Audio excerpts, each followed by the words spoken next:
I don't know, it was like whatever progress I felt that I made over the last 2 years was completely gone.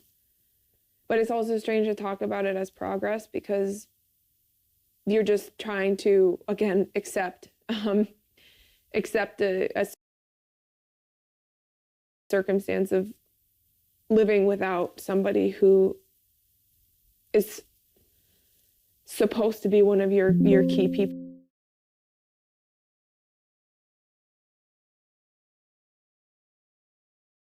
in life for much longer. I mean, he's supposed to be here.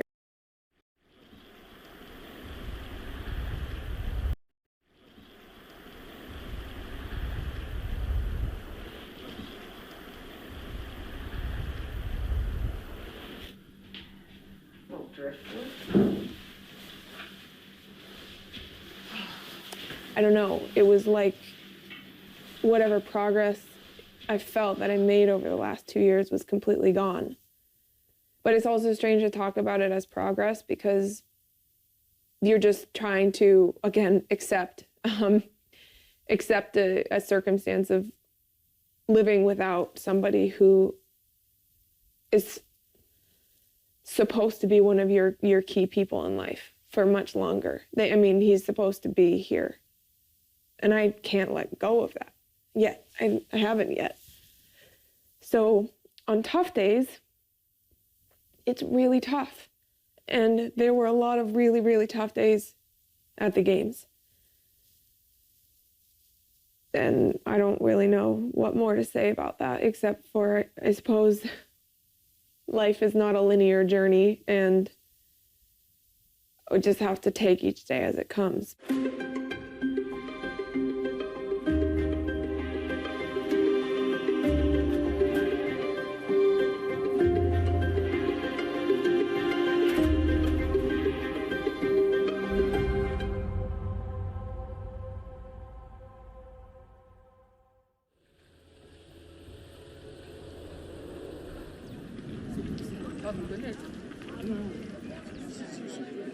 The region definitely is nice. It's nice to be here. The town is nice. The people are really nice. So finals is always fun when you're bringing men and women together, and you get to see the best performers from the season in both genders and multiple disciplines.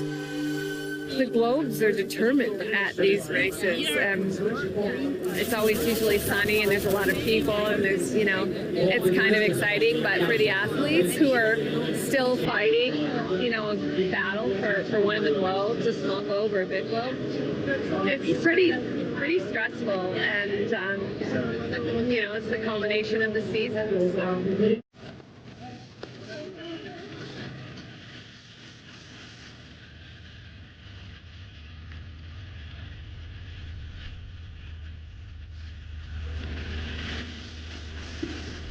Currently, I'm feeling pretty solid with my skiing. I mean, to be honest, all season I've been feeling really good with my skiing. Any of the training days that I've actually been able to do, I've been skiing well. And my biggest question is always if I can execute it on race day with the right mentality to bring out like my highest speed, because obviously you not only want to ski well on race day but also ski fast, and I've been skiing well consistently, but sometimes I miss a little bit here and there, and that's the biggest thing I want to figure out. Mikaela Shiffrin would love to right the ship that went certainly sideways on her during the Olympic Games. Ted, talking to her coach Mike Day, said nothing will erase what happened in China, but there was a period of time 3 years ago before the passing of her father where it seemed like she would never lose an overall title again, and suddenly everything changed. But now she is back at it, and she is fighting for an overall title for the first time skiing in a downhill at the World Cup Finals. Mikaela Shiffrin coming out of bib number 21. Can she upset the ranks? And Shiffrin gets it. Shiffrin takes the lead.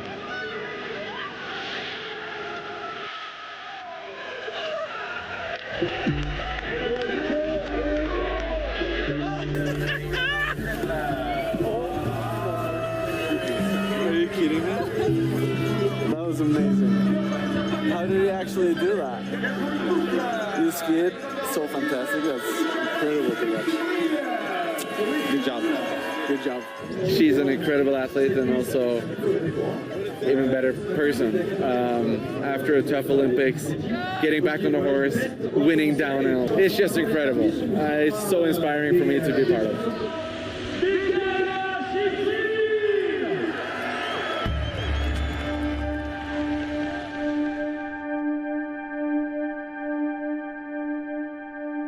I haven't found anyone else that's the same. We have such a good chemistry and we can just talk about anything without being an issue, which leads into being something really, really cool and positive. And that has helped not only her, but also me.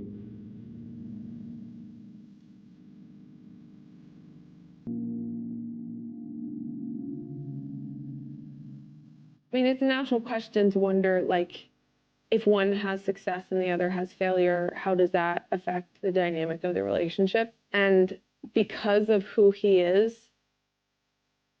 somehow it has no effect. It's like I can be so happy for him and sad for myself at the same time. That was like the greatest part of my Olympic experience.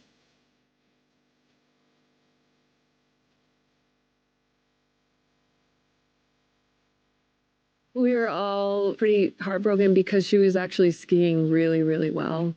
You know, looking back on it, we would probably have chosen to not have her do the speed races there because she got COVID, right? Like a couple weeks before we were supposed to leave for the Olympics, and she missed a lot of training, almost 2 weeks of training. And I think that going into those races, just knowing the number of events that she had to do might have been a little bit overwhelming. We actually never really talked about that specifically, but I don't see how it couldn't have been. I think it was probably daunting for her to look at having to ski every single day for 20 days.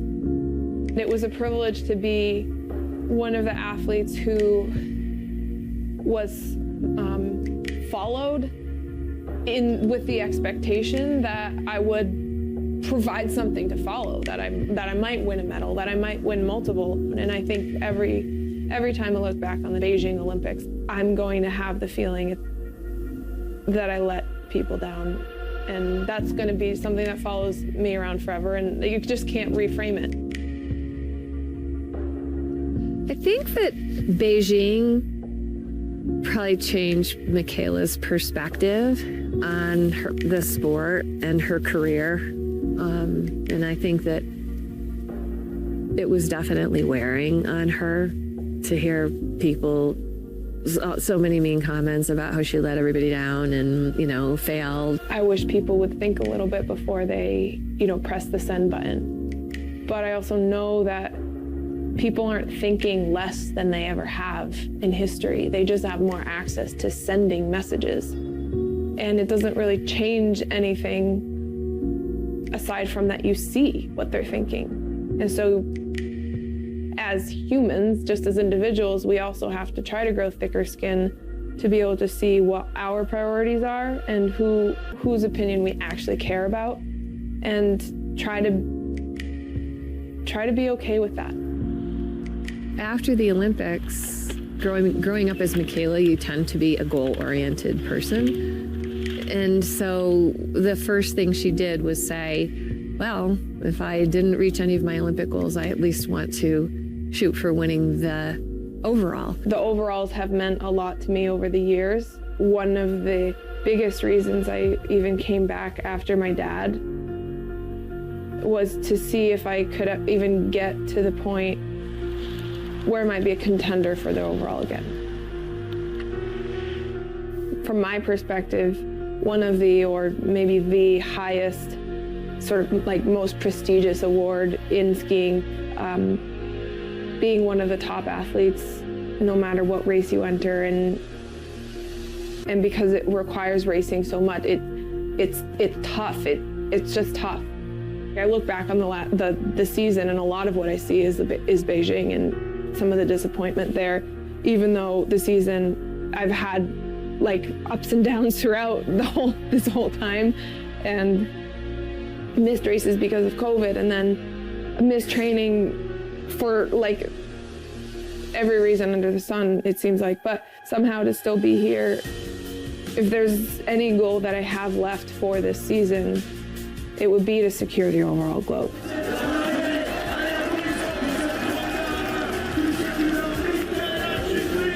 Now go to Mikaela Shiffrin in the start. 1,345 points in the overall, and a chance here to very much cement her lead.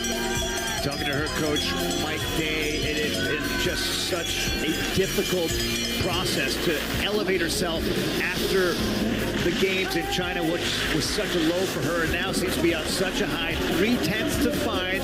Shiffrin, though, looking very solid. And Shiffrin, though, with a chance at least to get on the podium, and just off into second place. And this is looking very much like Mikaela Shiffrin is going to, 2 races before the end of the season, clinch, yes, the overall title. And with that, Mikaela Shiffrin, World Cup overall title number 4. And she knows it. Tying a record set by Lindsey Vonn, the American record at 4, and an insurmountable lead. There you see it in the numbers. Volhova with 2 races remaining, 236 points adrift. Mikaela Shiffrin, her 4th overall title.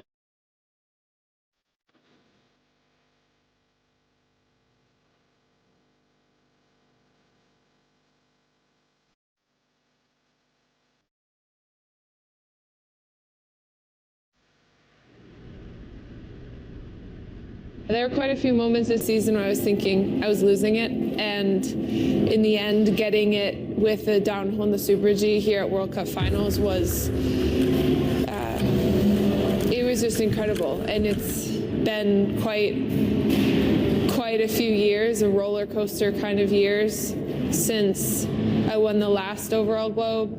A lot has happened in my life since then, so it somehow means something different, maybe more special, but also just in general more emotional. And there's also a certain level of kind of sadness that comes with it too. In the end, those were 2 incredibly valuable races, and to be able to lock up the overall 2 races left in the season was not what I was expecting, but it's really, really nice. Right now, I think she's just trying to enjoy the day for once, She got her job done, and she's just trying to have fun. I think the most special thing about the finals is the name. It's the final, so that means we're going home. She's exhausted. I think all the girls are exhausted, but Petra and Mikaela are both really, really tired. It's been a really cool and interesting rivalry and battle between them. And I think Petra said to Mikaela, you know what, good for you for winning the globe. I got my gold medal and I got my slalom globe, and you got your overall globe. So they have a lot of mutual respect for each other. They're not best friends, but they have mutual respect. And I think that has been increasing more this year even. Well, we share everything, and by doing that, I mean we support each other, even though we have a bad day. But also when we have a good day, we look at the skiing and we try to get good points and try to make each other better. I just love talking to her about everything, and skiing is just such a big part of our life, and that makes us have this dynamic and trying to stay on the top of the game for as long as we can.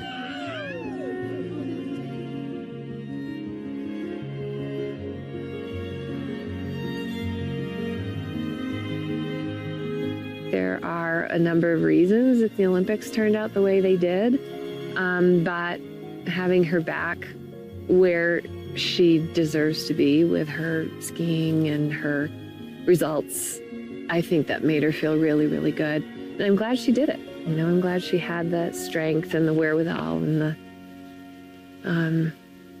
the resilience to keep getting back on the horse.